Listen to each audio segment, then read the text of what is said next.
Bem-vindos à sessão de um futuro do 5G, que na verdade já é um presente do 5G. A tecnologia do 5G já está por aí, em alguns sítios, outros não. Traz uma promessa de novos serviços, velocidades até 100 vezes superiores, menor latência, maior densidade, todas as coisas que este painel sabe muito bem falar sobre.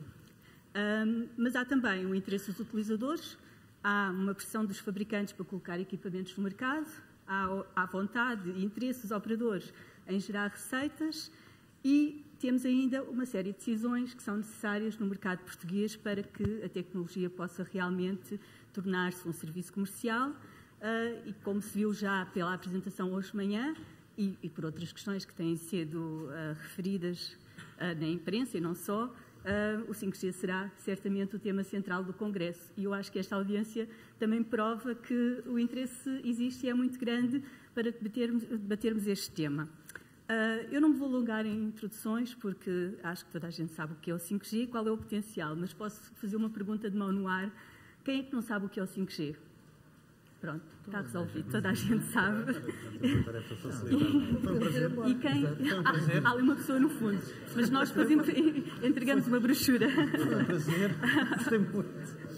E outra pergunta é, quem é que não acredita no potencial do 5G? Também não há nenhuma mão no ar. Eu acho que estamos em sintonia. Bom, para falar sobre o tema, eu tenho comigo as pessoas certas, dispensam apresentações, certamente ainda por cima nesta audiência, mas vou ter que fazer e vou recorrer aqui um bocadinho a pergaminhos. Tenho comigo o João Nascimento, CTO da Vodafone desde 2017, que já está na empresa desde 1997, portanto, quando eu fui ver à internet, sem 5G, onde desempenhou vários cargos na área de tecnologia.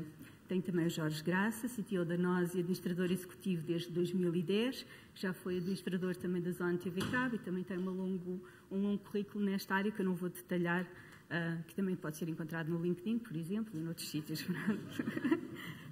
Luís Alveirinho, CTO da Altice desde 2017, mas já com 3 décadas de histórico na Portugal Telecom, na Altice Portugal Telecom e também na Oi, nas áreas de engenharia e de redes. Bom, vamos então agora passar às questões verdadeiramente importantes. Eu sei que vamos ter vários temas relacionados com o 5G ao longo do Congresso. Vai ser tratado na regulação, vai ser tratado certamente no Estado da Nação, mas eu tive pessoas que me ameaçaram de morte se eu não fizesse as perguntas certas, portanto eu vou ter que as fazer e nós temos aqui connosco as pessoas que metem a mão na massa, digitalmente e fisicamente, e por isso vamos tentar fazer então as tais perguntas mais difíceis também. A primeira é certamente calendário. Temos que começar por aí, certo? Porque estamos neste momento com muitas questões sobre o potencial atraso ou não atraso. Há quem diga que existe atraso e há quem diga que não existe atraso. E era essa questão que eu queria pedir para comentarem, começando pelo João Nascimento, que está mesmo aqui à mão de semear, e até porque a Vodafone já avançou noutros países e, portanto, estará mais bem posicionada para comentar isso já neste momento. Estamos atrasados ou não estamos atrasados? Olá, boa tarde a todos. Agradecer à PDC o convite para partilhar aqui, em nome da Vodafone, o que achamos sobre a temática do 5G que tanto gostamos. Um abraço para o Jorge e para o Luís, a presença. Espero que seja um painel interessante e que possamos clarificar algumas dessas questões que certo que têm preparadas. Se estamos atrasados ou não, eu acho que do ponto de vista, e pegando a sua expressão, de pôr as mãos na massa, algo que é necessário fazer, nós estamos bem. Ainda agora sim um estudo, o Observatório do 5G da Comissão Europeia, que dizia que Portugal está no pelotão da frente de testes e trials de 5G. E, portanto, há uma vontade inegável dos operadores de dominarem a tecnologia, trazerem parceiros para percebermos como é que podemos solucionar alguns dos problemas atuais, fazermos ligações com as universidades para que também a tecnologia possa estar ao serviço da ciência e, portanto, desse ponto de vista, eu diria que estamos bem, estamos bastante bem e é uma mensagem clara que queríamos passar. Do resto, do demais, acho que estamos atrasados. Eu não sei, eu ia fazer aqui uma pequena nota que é amanhã há um painel fantástico de revelação e, portanto, ao meio-dia, segundo percebi.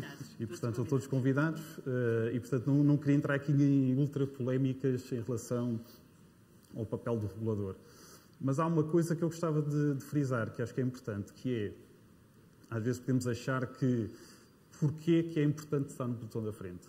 E há questões que são verdadeiramente materiais. Vamos pensar que o que fizemos em 3G, que tivemos no pelotão da frente, no 4G, há uma quantidade de conhecimento que nós nos apropriamos mais depressa que os outros países. Há uma quantidade de empresas que cavalgam exatamente essa mesma onda que os operadores. Há uma capacidade de exportação desse know-how que é significativa. E há também uma atração de investimento de early adopters, de fornecedores de equipamentos, de fornecedores, por exemplo, de sensores, de empresas que querem testar a tecnologia, não de um aspecto de trial, mas de um aspecto real, que nós, efetivamente, não vamos conseguir nos apropriar. Eu, quando penso, porquê? Tenho alguma dificuldade a responder essa pergunta. Porquê é que, desta vez, achamos, coletivamente, que não valia a pena estar no pelotão da frente? É uma pergunta que me confesso que me mói pessoalmente e também como pessoa da indústria cá em Portugal. Porque é que desta vez demos ao luxo de não estarmos no pelotão da frente? Pensando eu, enfim, e amanhã haverá o tal debate mais regulatório, não via à partida um problema grave que fosse ter que ser tratado para podermos já ter lançado, nomeadamente, o concurso, o leilão, as regras, o que é que seja. Portanto, efetivamente, acho que do ponto de vista de tecnologia estamos prontos. Tudo o restante, estamos atrasados. Estamos atrasados. Jorge Graça concorda com esta visão? É também a sua? Sim, acho que a separação destes dois planos acho que é importante e eu acho que também é importante nós, nesta discussão do 5G, trabalharmos sempre em cima desses dois planos. Uma coisa que tem a ver é o disponibilizar o 5G enquanto tecnologia. E isso, qualquer um de nós os três, acho que temos o acesso à tecnologia, já o estamos a disponibilizar, nós já cobrimos uma cidade. Tudo isso, essa componente de conseguir, porque é o know-how que todas as nossas equipas têm, de montar redes e pôr redes a funcionar, isso, nós não temos um atraso aí. Onde sim, e eu acho que é onde a discussão do 5G padece de falta de conhecimento sobre o que nós estamos aqui a tentar passar, é que nós não estamos a falar o impacto que isto tem nos nossos atuais serviços. Nós estamos a discutir de novos serviços, novos produtos, novas coisas. E é nessas novas coisas em que nós sentimos o atraso. Eu gostava de estar a ser desafiado pelas empresas deste país a dizer, vamos lá, ajudem-me como é que eu automatizo e ganho mais eficiência numa linha de produção, como é que eu simplifico os meus processos, como é que eu otimizo, porque é em cima, o que o 5G traz de novo para esta discussão é disponibilizar essas novas features, funções ao tecido empresarial português. E isso é aí que nós sentimos o atraso. E isto, como, novamente, daí eu pegar muito neste tema, existe um bocadinho, a análise é um bocadinho superficial, é aí que está o atraso. O atraso está aqui em que eu, quando olho para mudar uma linha de produção, ou mudar um processo produtivo, ou a logística de uma determinada empresa, isso são ciclos de investimento de anos, que têm que começar a ser trabalhados antes. E, portanto, é esse atraso, que eu também me questiono um bocadinho, como o João está a dizer, é porque é que nós, coletivamente, decidimos que isto não é importante. Mas reduzimos... já está a ser desafiado pelas empresas para esse valor acrescentado ou não? Até porque o 5G vai avançar por fases. Tecnologicamente, e nem todas as potencialidades da tecnologia estarão disponíveis logo numa primeira fase. Em cenários de deployment massivo, não. Mas se quisermos começar a testar já... porque lá está, isto não tem a ver, são novos serviços e novos produtos que nós estamos aqui a falar. Quando nós entramos no plano de mudar um processo produtivo de uma empresa, todo o ecossistema tem que ser adaptado. E sobre isso nós podemos começar já a trabalhar. Mas isto funciona numa lógica de desígnio, de vamos avançar, vamos colocar o tema em cima da mesa, vamos começar a trabalhar. E é sobre isso que eu acho que nós, claramente, É aí que nós sentimos o atraso, não é propriamente no disponibilizar a tecnologia, porque isso nós conseguimos fazer. Aliás, como qualquer um de nós os três já o demonstrou. Certo. Luís Alveirinho, qual é que é a visão da Altice em relação a esta questão do calendário? Já tivemos, eu sei que amanhã certamente haverá essa abordagem no debate do Estado da Nação.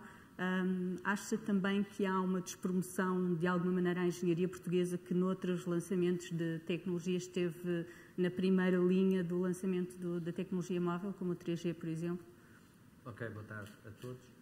Antes de mais, dar os parabéns à PDC pelos 35 anos, que foi agora há poucos dias atrás, e também dar os parabéns à PDC por ter promovido este painel, porque eu julgo que nas outras edições todas, provavelmente é a primeira vez que a APDC toma a iniciativa de, em paralelo com a existência de um painel com CEOs e responsáveis pela regulação, põe aqui um painel para falar de tecnologia com os responsáveis tecnológicos, porque na prática, sem tecnologia nós não fazemos negócio, embora muitas vezes se diga que não é preciso tecnologia para fazer negócio. Tecnologia é fundamental. E como responsáveis por tecnologia, eu iria dizer basicamente o seguinte: quando falamos em atraso, é preciso ter em consideração, primeiro, o momento tecnológico e depois, se falamos de atraso, é porque ou tínhamos cronogramas e datas que já ultrapassámos, ou tínhamos possibilidade, efetivamente, de fazer mais, melhor e mais rápido e mais cedo. E eu acho que aquilo que está em causa neste momento é fundamentalmente a criação de um conjunto de condições para que nós, enquanto operadores, pudéssemos ter feito mais cedo.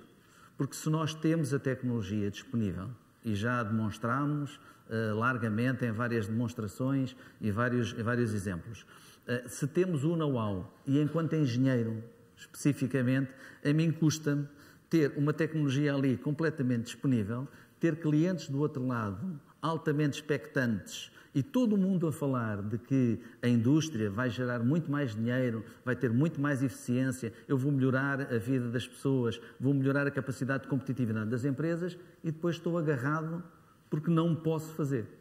E, portanto, eu acho que neste momento aquilo que efetivamente se passa é que não estão criadas as condições externamente a nós, operadores, e do ponto de vista tecnológico, para que nós possamos lançar esse tipo de serviços, porque esses serviços necessariamente, de uma forma paulatina, como a Fátima ainda há pouco transmitiu, vão acabar por melhorar as condições de competitividade e as condições de vida das pessoas. Portanto, eu diria que, efetivamente, na nossa perspectiva, nós estamos atrasados, okay? Não do ponto de vista da preparação que nós já demonstramos que temos para o efeito, mas porque não estão criadas as condições objetivas, também elas tecnológicas, estamos a falar do espectro, obviamente, não estão criadas as condições para que nós possamos lançar esse tipo de serviços. Nós três tínhamos combinado que não íamos falar nem de regulação, nem de política e, portanto, vou ficar por aqui e não vou dizer mais nada. Mas, objetivamente, no nosso entendimento, estamos atrasados, objetivamente, e vamos manter esse tipo de posicionamento e esse tipo de opinião. Há uma coisa em que não estamos atrasados, é nos testes. Pelos vistos, estamos no top dos países que mais testes sobre 5G fizeram. Nesse mesmo relatório que o João mencionou, também se menciona que já há 50 países no mundo que já lançaram 5G. Gente, desculpem dizer-vos assim, nós somos número 2 na Europa, ou número 1 na Europa, em termos de redes de alta velocidade nas redes fixas. Porquê é que nos estamos a, por assim dizer, limitar a nós próprios de poder estar na linha da frente relativamente também às redes móveis? As redes móveis precisam do 5G, objetivamente, por uma questão de capacidade das redes face aos serviços que nós estamos a dar aos clientes e a disponibilizar e ao volume de tráfego que é crescente nas redes. Portanto, é só por isso que a gente precisa do 5G, novos serviços e mais capacidade nas redes. Obviamente que há lá umas funcionalidades tecnológicas que vão permitir eu criar novos modelos de negócio e tudo isso, mas é por isso que nós vamos precisar. Mas estes testes todos que têm sido feitos, e eu já assisti a alguns, já tive até a oportunidade em experimentar, graças a Altice, durante o Web Summit, tive durante umas horas um telefone 5G nas mãos para poder experimentar a a velocidade, a fazer uma videocall, foi muito interessante para mim. Estes testes também não servem para que as empresas possam já começar a definir os seus modelos de negócio, o tal caminhar para o potencial e o aproveitamento do potencial do 5G que o Jorge Graça referia. O que é que acha, João? Acha que são curtos? É demasiado custo os testes? Não se podem fazer estes testes já com as empresas que estão a desenvolver novos modelos, novos serviços para potenciar esse desenvolvimento? A resposta rápida é podem, e já o estamos a fazer. Portanto, nós eu penso que todos nós já estamos a fazer testes com empresas reais, com problemas reais. Agora, isto tem que criar aqui um ritmo para podermos cada vez estar mais abrangentes no país e cada vez mais temos mais empresas a falarem connosco. Uma coisa que eu acho que era importante frisar no 5G, eu gosto de pôr o 5G um bocadinho em contexto histórico. Eu só agora me apercebi que desde 97, portanto, já estive no 2G, já estive no 3G, já lancei o 3G, já lancei o 4G, agora vou lançar o 5G. Todas estas novas gerações de tecnologia móvel trouxeram algo de novo. O 2G, se bem nos lembramos, trazia a voz, que era a coisa mais premente, mas trouxe o messaging, as mensagens escritas, que era uma coisa nova. E com isso trouxe novos modelos de negócio. O 3G trouxe uma coisa que era espetacular, que era a videochamada. E com a videochamada também trouxe o browsing e o mail no telefone. Havia uma empresa que era a BlackBerry, não sei se se lembram da empresa. Era isso que se conseguia fazer. O 4G percebeu que havia uma lacuna em termos de volume de transporte de dados e trouxe aquela visão antiga que era, no fundo, trazer a internet para a palma da mão. E, portanto, o 5G o que nos vai trazer é aqui uma combinação aquelas famosas três coisas, que é uma menor latência, uma maior velocidade e uma capacidade de abarcar o maior número de dispositivos possíveis, e fala-se 1 milhão de dispositivos por quilómetro quadrado, mas é exatamente nesta interseção que começamos a abrir novos setores, ou melhor, começam os operadores a poder estar em novos setores de negócio, nomeadamente o que nós chamamos os mission critical, super baixa latência, com uma resiliência e uma precisão muito grande. E, portanto, começamos nós, operadores, a trabalhar com indústrias que até agora eram difíceis ou estavam longe, como a indústria automóvel, por um lado. Com uma indústria de saúde, fala-se das cirurgias remotas. Pois, agora vamos conseguir fazer isso. Fala-se da indústria automóvel. Vai ser possível os carros falarem entre si. Vai ser possível os carros falarem também com as infraestruturas. Vai ser possível uma cidade ter uma capacidade de gestão automóvel muito melhor, com uma redução da sinistralidade, porque vai haver essa comunicação e os carros vão reagir. A comunicação já existe, não é? Mas agora será muito mais rápido. Mais uma vez, agora voltando à sua pergunta inicial, tudo isto é o novo mundo que convém desbravar.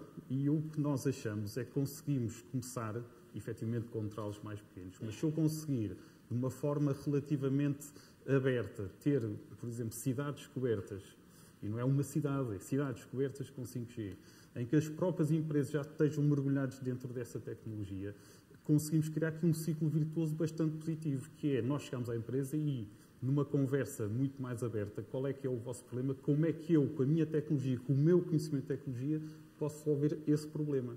E o problema pode ser uma linha de montagem, pode ser um problema de logística, pode ser um problema de como é que vamos pôr uma frota de carros ou de carrinhas a falarem umas com as outras para criar mais eficiência.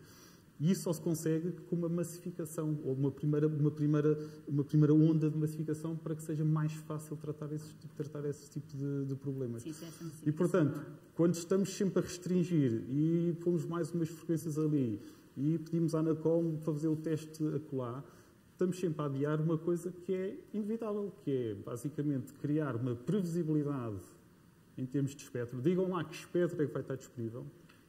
Acho que hoje devíamos falar que espectro é que nós precisamos. Digam lá que espectro é que vai estar disponível. Quando vai estar disponível e depois nós começamos a trabalhar, e já estamos a trabalhar também com o tecido empresarial, para criar este ciclo positivo de trazer soluções para problemas atuais. Sim. Eu não vou conseguir fazer a mesma pergunta a todos, mas vocês estejam livres para comentar o que os outros oradores... Então, se calhar, é mais fácil assim. Eu vou só adicionar aqui um ponto, uma variável àquilo que o João mencionou, que é... Há aqui uma constante nestes use cases que nós estamos a dizer, que é... Eles acabam por ser muito mission critical para os clientes, E, portanto, o grau de exigência e o grau de precisão entre reliability e nível que nós temos que, para o qual nós temos que desenhar as redes, é extremamente... o standard sobe de forma... o grau de complexidade sobe de forma exponencial. E este tipo de afinação não é independente de eu saber quais são os parâmetros base com os quais eu estou a trabalhar. Isto respondendo porque é que só faço o teste e porque é que eu não tenho aí as empresas. Porque parte do problema para eu resolver, eu tenho que saber com que frequências é que conto, com o que é que exatamente eu posso contar para a frente. Porque lá está, porque não é só o meu investimento que está em causa, é também todo o investimento para depois o use case ser efetivo para a empresa. Portanto, isto não é uma equação em que eu, com um teste, consigo justificar um business case para uma empresa mudar totalmente uma linha de montagem. Isso não existe. Em sede do que é que depois é o processo de decisão da empresa, ela só vai fazer uma decisão dessas se tiver a certeza que é com isso que ela vai contar para a frente. Porque senão, nenhuma empresa altera tudo com base no, olha, se calhar vais ter estas frequências disponíveis. Isso não existe. Então vamos falar sobre o espectro que é preciso e o espectro está disponível, é isso? Pronto, vamos lá. Até porque há a grande questão dos 700, não é? Dos 700 MHz. Quem é que quer falar sobre o assunto? Não, eu não vou objetivamente falar do espectro, porque senão iria tirar espaço de diálogo no painel da manhã da regulação. Necessariamente, nós hoje temos a noção, por via daquilo que já foi publicado pela Anacom enquanto consulta, de qual é o espectro que vai estar disponível. É questionável porque é que esperámos para pôr todo o espectro disponível tudo ao mesmo tempo e não seguramos e não tomamos o exemplo, por exemplo, de países como a Espanha, que também tem que fazer a migração do TDT do 700, mas reconhecendo a necessidade e a importância de que isso podia trazer para a economia e para as empresas e também para as pessoas individuais, optou por leiloar o espectro do 3400 e depois, mais tarde, só para o ano que vem, é que vai leiloar também o espectro do 700. Portanto, não vamos aqui discutir isso. É óbvio que nós sabemos qual é o espectro que vai estar disponível. Vai estar disponível todos aqueles bocadinhos que não foram comprados antes, no 900, no 1800, nos 2100, nos 2600, e depois vai estar, por assim dizer, disponível o espectro que todos nós andamos a falar há muito tempo, numas vezes para puxar pela tecnologia, noutras vezes para puxar pela discussão, que é o espectro do 700 e do 3400. Mas acho que não merece a pena. Amanhã, seguramente, a regulação vai discutir isso como deve ser, mas salientar aqui uma coisa que é extremamente importante e que o João também disse. É assim, nós estamos a fazer um conjunto de testes e um conjunto de pilotos e um conjunto de demonstrações, obviamente que tem uma camada de marketing por trás, mas tem fundamentalmente dois aspectos que são fundamentais. Primeiro, demonstrar às empresas e aos nossos clientes que, do ponto de vista de inovação, podem contar connosco. Esse é um aspecto que é fundamental. As empresas podem estar seguras de que nós dominamos a tecnologia e que, ao dominar a tecnologia, podemos ajudar os processos de negócio e a sua melhor competitividade. Isso é um primeiro ponto. O segundo ponto, necessariamente, é para encontrar também novos business cases e novos modelos de negócio que, efetivamente, o 5G nos vai trazer. Eu costumo utilizar um exemplo relativamente simples.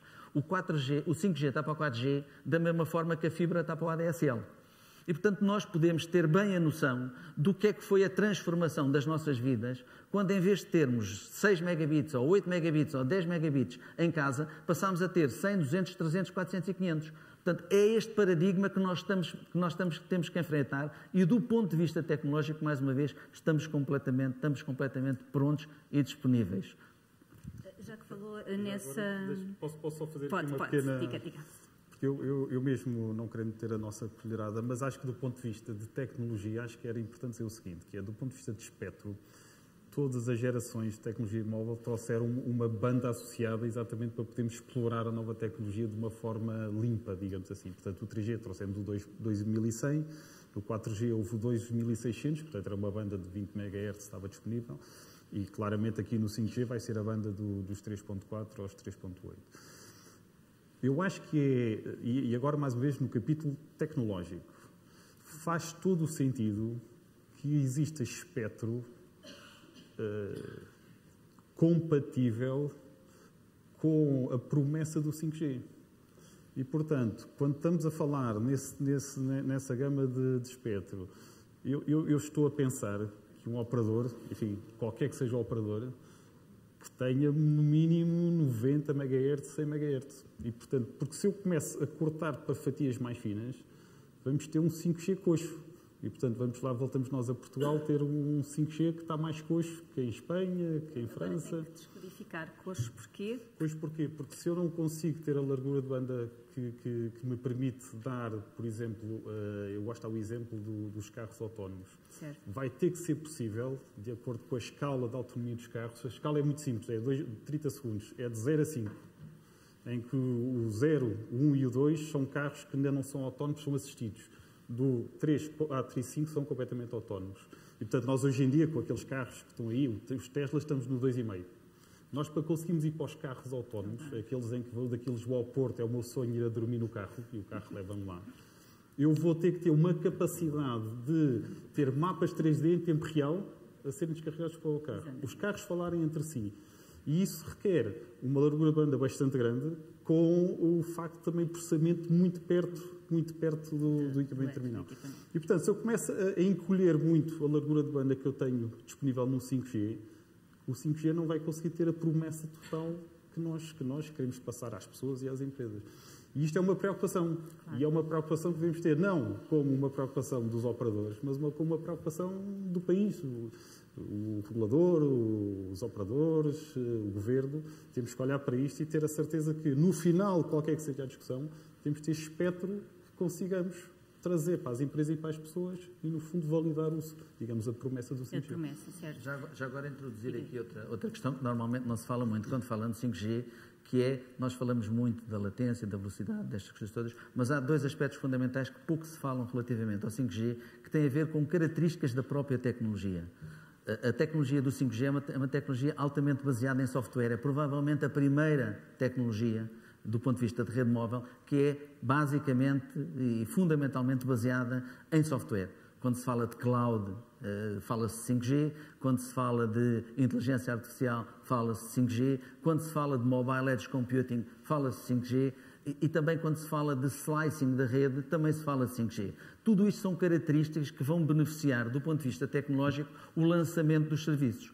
Como o João estava a dizer, autonomous driving, ok? Que há exemplos no mundo, na China, ainda muito recentemente, a Huawei apresentou um conjunto de exemplos, que há minas na China que hoje em dia os caminhões que tiram o minério de lá dentro já não têm ninguém a conduzir. E isto tem uma vantagem tremenda, pegada de carbono, menos doença nos mineiros e todas essas coisas. Portanto, o slicing também vai permitir que eu crie segmentos de rede, fatias de rede, que permitem dar características diferentes em função da necessidade dos serviços. Mas isto vai trazer aquela componente de eu trazer cada vez mais inteligência e cada vez mais controle da rede para o edge da rede. Eu agora perdoem-me o meu desconhecimento técnico, porque pelos vistos sou a única aqui em cima deste palco que depois se perde um bocado com esses termos todos, mas referiu há pouco uma comparação interessante entre o ADSL e a fibra, e eu ia-lhe pedir a mesma comparação entre o 4G e o 5G, porque na verdade também o 4G, o potencial do 4G não está ainda totalmente explorado. Há ainda alguma área a explorar no 4G para tirar o potencial todo, e fala-se novamente desse refarming que tem de ser feito no 4G para conseguir mais largura de banda. É verdade. É verdade. E nós temos de alguma vez, temos de alguma forma explorado e transmitindo para os clientes e para os utilizadores das redes móveis esses benefícios. Claramente, hoje em dia, se nós verificarmos, não é o panorama desta sala, mas se verificarmos, hoje em dia, 70% das pessoas têm telemóveis que são 4G enabled, ok? E, portanto, utilizam as redes 4G. 70%, 75% à volta disso. Entre 25% e 30% das pessoas, que não são representadas aqui por esta sala, ainda têm feature phones que são só 2G ou 3G. Isto leva a que 80% do tráfego que hoje em dia existe nas redes é tráfego que é feito na camada do 4G. Okay? Como é que nós temos capacidade? E nas redes móveis, tráfego, capacidade de rede é igual a um múltiplo do espectro que nós temos. Porque há uma coisa que se chama eficiência espectral, que multiplicado pela quantidade de espectro que a gente tem, diz quantos bits a gente consegue meter em cada hertz. Espero não estar a falar. Vocês não olhem para mim como extraterrestre. Agora é que o gajo pirou de vez. Ok? Pronto. Mas para nós, capacidade de rede é hertz vezes a eficiência espectral. Como eu tenho cada vez mais tráfego, a forma como eu tenho de reagir a isto é, se eu estou a ter cada vez menos tráfego na rede 2G, porque as pessoas já não falam ao telefone, falam WhatsApp, Skype e coisas desse género, liberto o espectro do 2G, 900 e 1800, o 3G, como tenho cada vez mais smartphones, 4G, enable, liberto o espectro do 3G e faço a agregação destas portadoras todas e faço o tal refarming, do ponto de vista técnico, para permitir aumentar a capacidade que quem tem telefones 4G tem disponível na rede. Só que isto tem um limite, a física tem limites.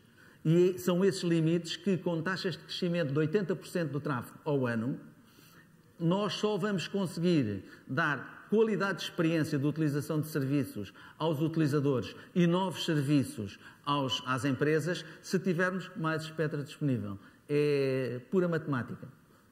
E uma matemática bem feita, acho eu, porque não comprovei, não fiz a prova dos 9, mas acredito em si. Vamos então falar aqui um bocadinho de infraestruturas e partindo do princípio que as decisões políticas vamos deixá-las um bocadinho de lado, mas vamos falar aqui em termos técnicos. Uma das opções que está a ser tomada até por outros operadores internacionalmente é o chamado RAN sharing, a partilha de rede. Como é que vocês veem, do ponto de vista técnico, mas também do ponto de vista do negócio, esse potencial de partilha das redes ou dos sites, ou como é que viam esse potencial de explorar a partilha de infraestruturas? João Nascimento, está aqui mais à mão, é sempre a minha primeira vítima. Isso é um tema atual e que também tem alguma história. Se calhar fazendo aqui um enquadramento. Do ponto de vista... As redes, rapidamente, têm duas grandes componentes. Tem uma componente passiva, no fundo são os postes e os postaletes, e tem uma componente ativa, que é o equipamento radiante. Nós, do ponto de vista de equipamentos passivos, já existe uma tradição de partilha. Portanto, não é segredo, eu uso postes que são do Jorge e postes que já não são do Luís, mas podiam ser do Luís. Alguns ainda são. Olha, tens portanto, já usamos, digamos, a partilha de equipamento da parte passiva.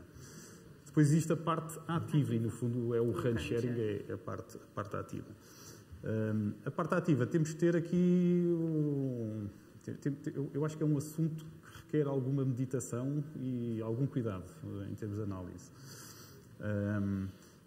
Eu vou começar, se calhar, por dizer o que é que eu não queria. Eu não queria que estes mecanismos de partilha retirassem incentivos aos operadores de investirem. E, portanto, temos que ter aqui um balanço muito cuidadoso para conseguirmos fazer isso. Fala-se muito, há aqui um elefante na sala, que é o roaming nacional, sobre o qual eu, francamente, sou frontalmente contra, porque retira-nos esse incentivo de investir. E, portanto, não vejo qual é que seria a vantagem de enverdarmos por aí. Acho que, do ponto de vista de partilha de rede ativa e no sentido de chegar mais perto a franjas da população, ter aqui um balanço entre fatores que me consigam diferenciar, por um lado, mas também ser bastante eficiente em termos de utilização dos nossos recursos, acho que é algo a explorar. E, portanto, quando também acho que é do conhecimento comum, a Anacom, de vez em quando, decreta que há povoados muito pequenos em que não têm qualquer sinal de rede e, portanto, há aqui uma partilha que eu faço uso, o Jorge faz outro, o Luís faz os remanescentes. Nessas franjas, haver um tipo de partilha de RAN sharing não parece que seja uma coisa má. E, portanto, mantendo eu o equilíbrio entre eficiência de investimento, chegarmos mais longe e mais rápido a esse tipo de populações, parece-me que é um assunto que pode ser evidentemente explorado e acho que, se calhar, é aqui a minha nota final neste tema, que sempre que há novos ciclos de tecnologia, abre-se uma nova porta de oportunidade. Porque se eu já tiver a minha rede 2G, 3G, 4G implementada, é muito difícil fazer, digamos, uma coisa, um run sharing em cima de algo que já está feito. Se houver um novo ciclo de investimento, como o 5G, poderá ser uma coisa que possa ter algum interesse, mais uma vez, com muito cuidado para não criarmos aqui um desbalanceamento e não criarmos incentivos completamente errados, que é, se é run sharing, então eu não invisto. Certo. Portanto, temos de ter esse cuidado. Sim. Sim, posso... Nós, do nosso Se ponto quiser, de vista... pode falar do elefante. O tal elefante. Do elefante, estou totalmente alinhado, frontalmente contra. Só tirando já esse do caminho. Vamos ver, o tema da partilha das infraestruturas, a nossa posição sempre foi no sentido de, havendo interesse, eu acho que isto é essencialmente um tema de interesse industrial e económico, sempre que houver uma vantagem económica que faça sentido nós explorarmos a partilha de infraestruturas, acho que deve ser sempre explorado. Isto como conceito e como abordagem da nós relativamente a este tema. E temos imensos exemplos. Eu acho que Portugal, se quisermos, é um bom exemplo de como, quase em autorregulação, entre os três, nós vamos sempre identificando boas oportunidades e boas situações que permitem cada um de nós, em cada momento, otimizar, mantendo, e acho que a preocupação do João aqui é super relevante, um incentivo ao investimento e uma capacidade de diferenciação dos nossos produtos e serviços. Nós temos imensos exemplos. O João focou muito do lado do móvel, mas exemplos na rede fixa há por todo o lado, e isso garante, como o Luís estava a dizer, a nós termos posição número 1 ou número 2, depois depende como é que a gente usa aqui o indicador em termos da Europa, em termos das redes que nós disponibilizamos aos portugueses. Partilhamos capacidade no satélite. Há imensos exemplos e acho que somos mesmo no campo da partilha de infraestrutura, acho que somos mesmo uma referência e um exemplo que pode ser usado para noutros países, porque nós naturalmente conseguimos arranjar modelos que fizeram sentido em cada momento no tempo para nós atingirmos os nossos objetivos. Não fugindo ao diapasão, quer do João, quer do Jorge, obviamente que são situações que nós estamos necessariamente abertos a avaliar, em condições específicas, tendo em consideração vários aspectos, porque esta questão do sharing, às vezes a gente olha muito para o sharing só na lógica dos cifrões e depois não olha nas outras lógicas todas. Tecnologicamente, hoje em dia fazer run sharing no 5G é um desafio, hoje. Provavelmente daqui por um ano também é. Tecnológico. Porquê? Porque o 5G está na fase da infância, da normalização e da implementação. E, portanto, há uma coisa que nós chamamos NSA, não tem nada a ver com os americanos, portanto, quer dizer Non-Standalone Mode de funcionamento do 5G, que obriga a que o 5G, para funcionar, tenha que ancorar no layer do 4G. E, portanto, isto é um desafio da implementação, uma vez que, até hoje, nós nunca fizemos sharing de rede ativa, nem no 2G, nem no 3G, nem no 4G. Portanto, pensar a implementação de sharing no 5G obriga a pensar o que é que nós temos que também fazer nos outros layers para que tudo funcione. Provavelmente daqui por 2 anos, ou daqui por 2 anos e meio, quando os fabricantes que estão na sala tiverem as novas versões que se chamam standalone, aí já podemos equacionar e avaliar a questão de outra maneira, inclusivamente com outro economics. Sendo verdade que nós temos vindo, ao longo dos anos, enquanto operadores, a trazer para o setor um conjunto de mais-valias e um conjunto de eficiências de custo, sem que seja necessário que ninguém, regulatoriamente, nos imponha essa obrigação. Portanto, para acabar, também somos literalmente contra o princípio do roaming nacional, porque achamos que, primeiro, somos um país relativamente pequeno, ok?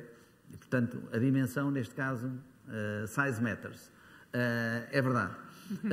Segundo, é efetivamente verdade que a questão do roaming nacional, que foi colocada em cima da mesa numa determinada perspectiva, e se a maioria das pessoas que estão aqui presentes se recordarão bem, vem na sequência daquilo que foram os incêndios em 2017 e o potencial colapso que as redes tiveram, nomeadamente quer as fixas, pela vertente dos incêndios, quer as móveis, também pela vertente dos incêndios. ok? Mas o que aconteceu, na altura pensou-se que vamos lá tentar, em bolsas geográficas, para um volume selecionado e perfeitamente identificado de utilizadores, que são utilizadores críticos, que precisam daquele layer de rede numa perspectiva crítica, nós pensámos efetivamente em abordar a questão do roaming. Para esse tipo de situações é perfeitamente equacionável, quase que sem reservas. Agora, transportar para a rede nacional, roaming nacional, indiscriminado para todos os utilizadores e para todos os clientes, cria um conjunto de questões que têm que ser muito bem avaliadas, nomeadamente qual é o impacto que isso tem ao nível do dimensionamento das nossas redes, que probabilidade de colapso é que essas redes têm no momento em que, imagine no distrito de Coimbra, toda a gente, imagine por ironia, a rede da NOS era a que ficava em cima, ok? Portanto, os meus clientes todos, os da NOS, os da Vodafone, todo em cima da rede da NOS. Tudo no chão, de certeza absoluta, sem dúvidas absolutamente nenhumas.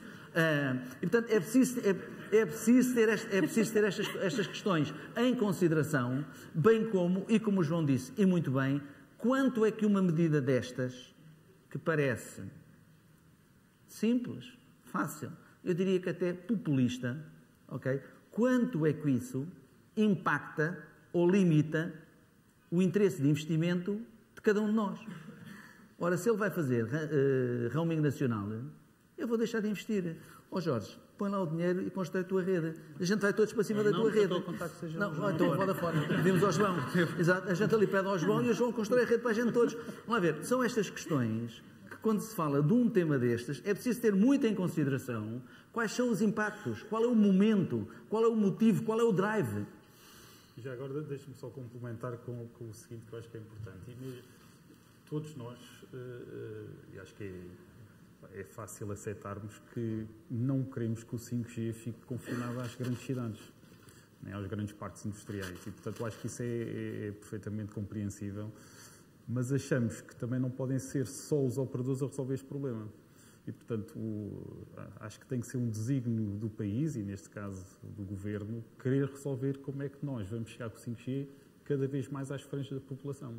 E, portanto, eu vejo mais uma vontade quase política de o fazer e haver aqui uma orquestração entre operadores, governo, ANACOM, municípios, para se encontrar qual é que é a melhor geometria para nós conseguirmos ir à freguesia mais pequenina daquele concelho também por cobertura. Acha que devia haver algum modelo de parceria público-privada? Um modelo seria a vista de modelos que nós chamamos de co-investimento.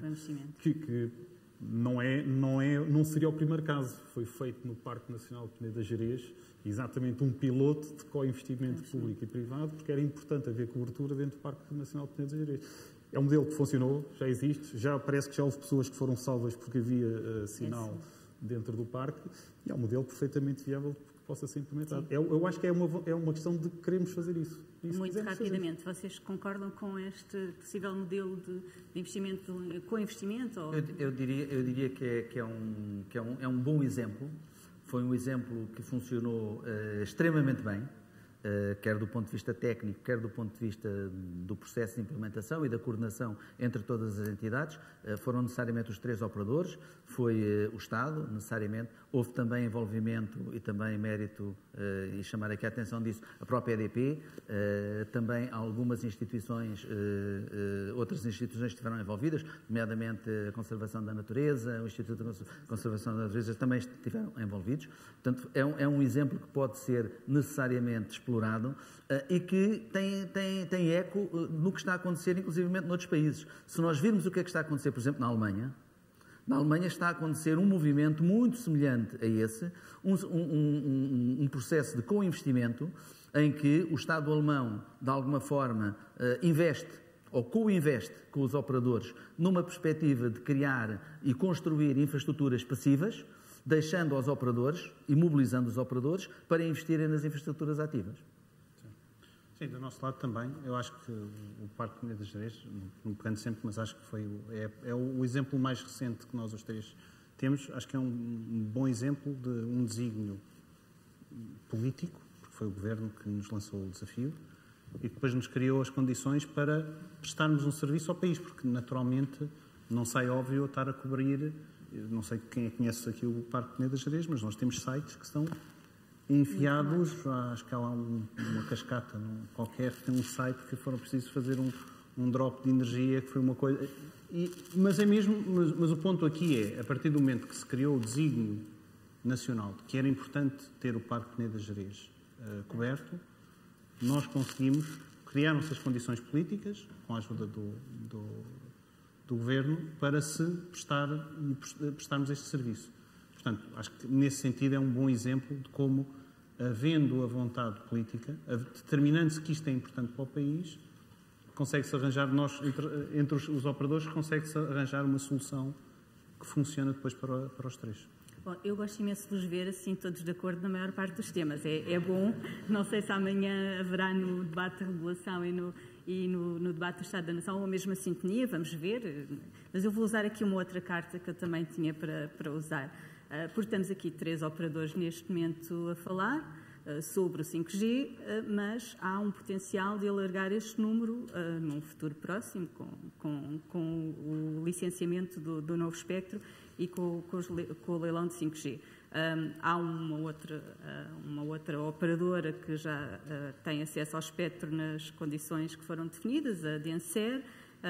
Creio que há também, não sei se há tanta sintonia assim entre vocês todos em relação à questão da Denser, e há a possibilidade de entrada de outros operadores em modelo de MVNO. Como é que veem esta questão? Eu agora vou começar pelo Jorge, não por nenhuma razão especial, mas para começar por si. Não tenho problema nenhum. Relativamente ao tema da Denser, a nossa posição sobre a Denser é pública e eu, honestamente, não vou querer estar a adicionar nada ao tema, portanto, relativamente ao tema da Denser, depois a regulação ou o painel pode debruçar-se quando quiser sobre a nossa posição relativamente ao tema da Denser. Relativamente ao tema de mais ou menos participantes dentro deste mercado, eu acho que, pegando aqui no que nós...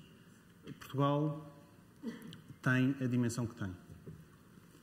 E acho que nós devemos pensar no ecossistema. Nós somos um país relativamente pequeno, temos 10 milhões de habitantes, temos uma geografia complexa, quer Portugal continental, temos ilhas, temos uma complexidade. O desafio técnico que nós temos para prestar o serviço não é uma coisa trivial. Nós não estamos a falar de um país... Há pouco à entrada estávamos aqui a falar que fazer planeamento de rádio na Holanda era quase pôr uma moeda e andar a fazer aqui umas bolinhas ao lado. Mas não deixa de ser verdade. Nós temos um grau de complexidade e umas condições muito específicas cá no nosso país que fazem com que eu, tendo esta dimensão, vou ser sempre subescala. É o que é, não me estou a queixar, mas não deixa de ser um facto. E, portanto, nós, quando estamos a trabalhar com este tipo de restrições, estarmos a querer ou a imaginar que vamos conseguir ter mercado para suportar uma multiplicidade de redes a existirem umas em cima das outras, eu questiono um bocadinho qual é depois o ecossistema que nós vamos ter e como é que nós vamos conseguir suportar, porque na prática aqui eu olho e para a frente eu tenho todo um ecossistema à volta. O ecossistema depois não funciona. Isto tem que haver aqui um racional, isto é uma cadeia de valor. E, portanto, nós temos que ter aqui toda uma lógica de isto, no final do dia, tem que fazer sentido para todos. Portanto, não sei bem como é que fazem as contas, quais são os referenciais que utilizam, mas, novamente, volto a recordar, quando estivermos a fazer este exercício, acho que temos todos de pensar o país em que vivemos e qual é a base com que estamos a falar. Eu não sou Espanha, eu não sou Itália, eu não sou França, não sou Alemanha. Eu gostava de ter os problemas que os alemães têm, mas depois têm aquele poder económico que têm o número de habitantes que têm a indústria que têm. Os operadores alemães têm o desafio que têm, que a gente já se viu muito, de cobertura, da capacidade. Sim, mas eles têm um ponto de partida que não tem nada a ver com o meu. E, portanto, fazer comparações e dizer, mas na Alemanha há mais operadores, ou em Espanha há mais... Está bem, se eu estivesse em Espanha, ou se estivesse na Alemanha, eu aceitava, ou se tivesse as condições que existem, quer nesses outros referenciais que se utilizam, eu até entendia a conversa.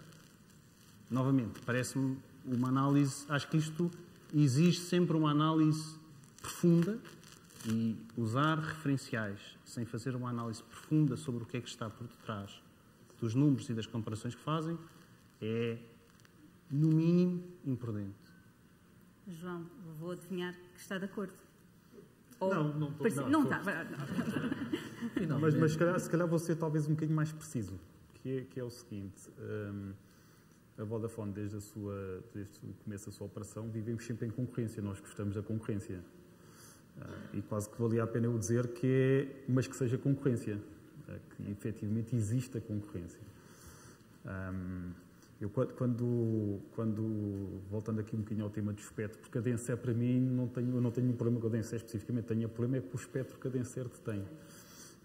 E, portanto, quando olhamos para o espectro e vemos que um grosso do espectro que nós queremos usar para lançar o 5G está preso com nada, a mim choca-me, pessoalmente. Desculpem, a mim choca-me.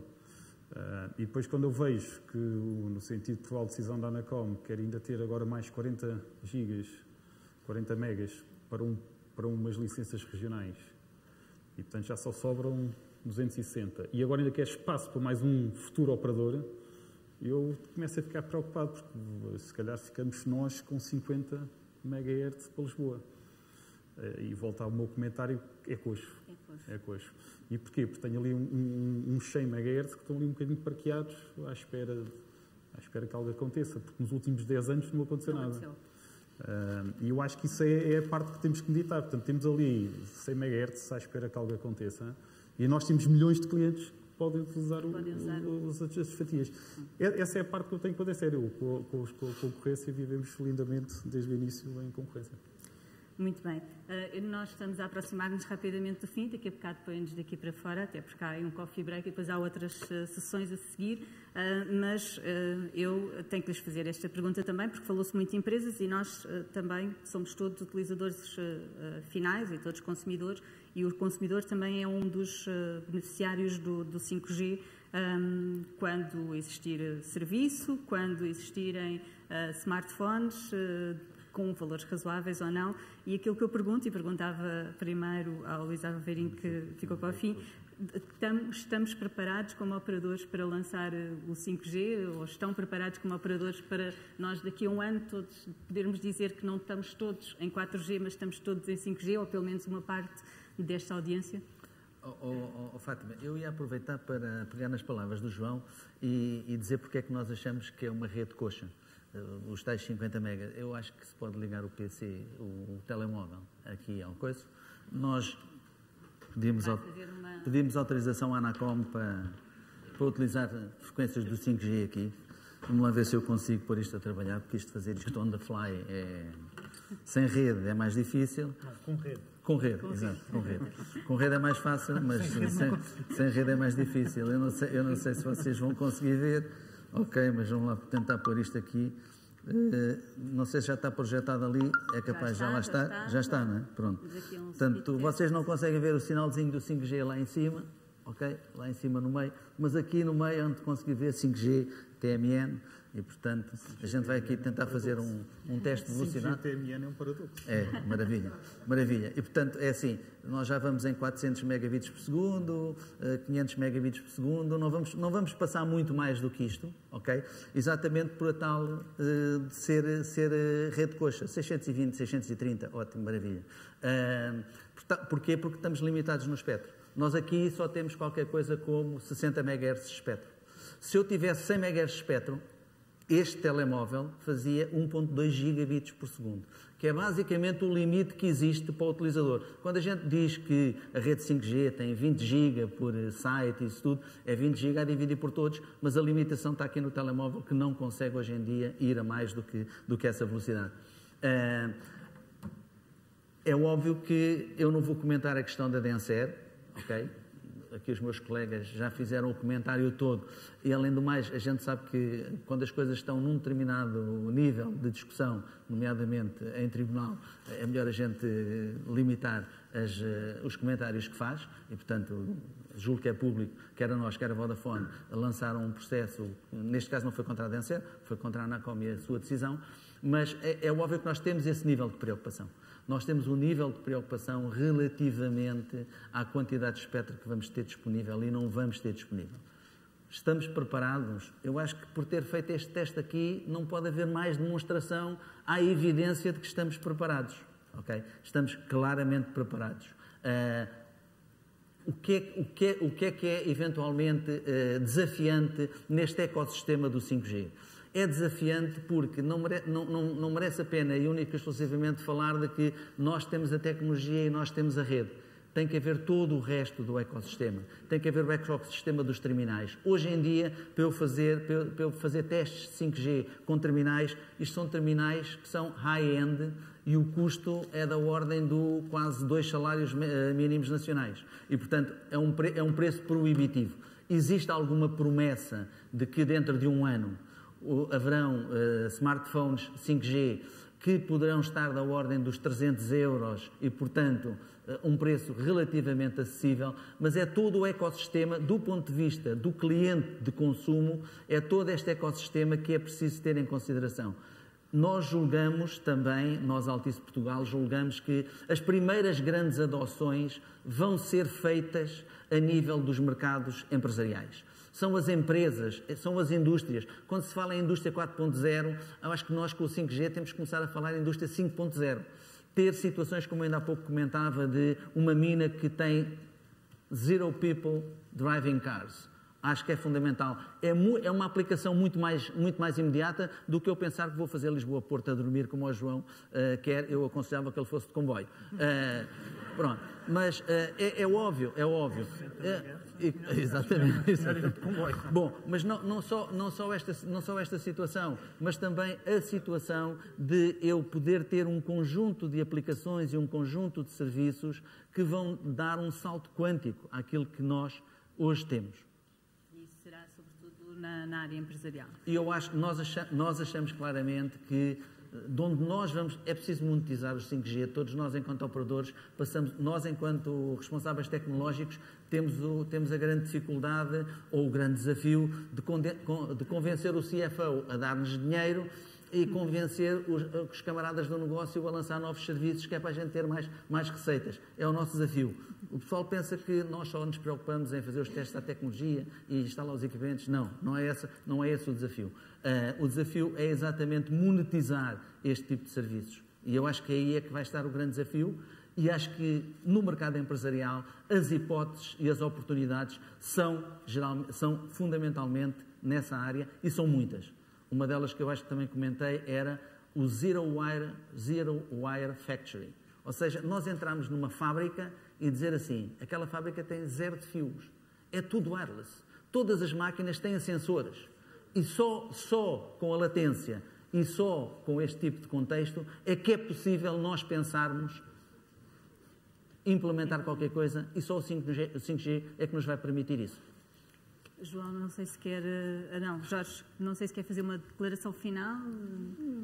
Eu acho que o ponto, a mensagem, se pudesse deixar aqui uma mensagem final, porque acho que isto depois até para contribuir para as outras discussões que estão agendadas, acho que nós aqui tentámos, já aqui uma tentativa de nós tentarmos passar a mensagem que o referencial que nós devemos usar para o 5G, temos que ter cuidado de usar o referencial do 4G dos serviços que temos agora. Nós, claramente, quando discutimos 5G, estamos a falar de novos produtos, de novos serviços. Mesmo os serviços que nós estamos aqui a falar, nós não estamos a falar de voz, não estamos a falar de mensagens, não estamos... A própria conectividade, se quisermos, que é uma extensão mais natural que vem do 5G, é uma conectividade que é diferente daquela que nós temos no 4G, porque, como nós estávamos aqui a falar, vamos estar a falar de slices de rede, vamos estar a falar com níveis de serviços que são garantidos, que é completamente diferente da conectividade que temos hoje, e, portanto, o referencial que nós devemos usar para quando temos as discussões do 5G não pode ser o mesmo referencial que nós tínhamos do 4G. Isto, de um ponto de vista tecnológico, é um facto. Não há cá... E choca-me depois em muito destas discussões que se façam comparações absolutamente triviais e superficiais quando a gente compara O 4G, extrapolamos coisas que temos do 4G para o 5G, quando estamos a falar de coisas que são completamente diferentes. Comparar como é que o produto vai evoluir, ou o que é que vai nascer deste produto. Reparem, coisas tão simples como o Luís estava a dizer. O tema não é só a fábrica não ter fios. A gente depois reduz, depois gostamos de simplificar, depois tudo isto fica tudo... Não, o que nós estamos a dizer, o que acontece quando a fábrica não tem fios, é que hoje as fábricas têm uma rigidez produtiva, que é, eu quando monto uma linha de produção, custa-me milhões de euros a reorganizar aquilo. O que significa que uma fábrica, quando faz o caminho para uma linha de produção, faz o caminho para um determinado produto e para um tipo de coisa que vai fazer durante anos. Quando eu, de repente, tiro esta limitação, o que eu estou a dizer é, eu tenho uma fábrica que é configurável num dia, e um dia está a produzir uma coisa e outro dia está a produzir outra. Eu, de repente, mudei o paradigma de como é que a indústria está a funcionar. Fazer uma comparação entre o que é que eu estou a discutir com este exemplo, com prestar um serviço de conectividade a uma empresa, novamente, é quase infantil estarmos a querer comparar as duas coisas. E, portanto, acho que isto, eu espero que a gente, com estes exemplos que estávamos aqui a dar, tentar explicar, e por isso é que nos choca tanto algumas destas conversas que a gente ouve, que é, tentam-me dizer, a conectividade... Não, eu não estou a falar da mesma coisa. Eu estou a falar de uma coisa que vai fazer mudar dramaticamente, como todas estas discussões a um nível maior do que esta da nossa conversa entre os operadores vão acontecer no país daqui para a frente. E falar disso em base de trivialidades, acho que já disse isto várias vezes, parece completamente... choca-me. João, saudações finais. Exato. A minha mensagem final, e se calhar gostava de frisar o ponto numa frase, a dizer que estamos prontos. Nós estamos prontos para continuar a fazer os testes que temos feito, estamos prontos para dialogar com as empresas, para começarmos também já hoje a perceber o que é que o 5G pode ajudar nos desafios que elas têm, nos problemas. Se calhar vamos descobrir que o 4G e o Narrowband IoT até já solucionam muitas, mas o facto de mudarmos a maneira como falamos com as empresas, acho que vai ser uma chave de sucesso. Estamos prontos para investir, estamos prontos para lançar no dia em que nos deixarem lançar, portanto, de um ponto de vista, a Vodafone está pronta. E está pronta para vivermos um pouco o sonho do 5G. E eu agora, por acaso, ali, a maldade que o Luís me fez ali com o comboio, a Vodafone ensinou um protocolo com os drones. Portanto, nós também estamos prontos para lançar drones que tenham 5G para pilotar, e eu emprestarei ao Luís para ir para o Porto de drone com todo o gosto. Muito obrigado. Muito bem, muito bem.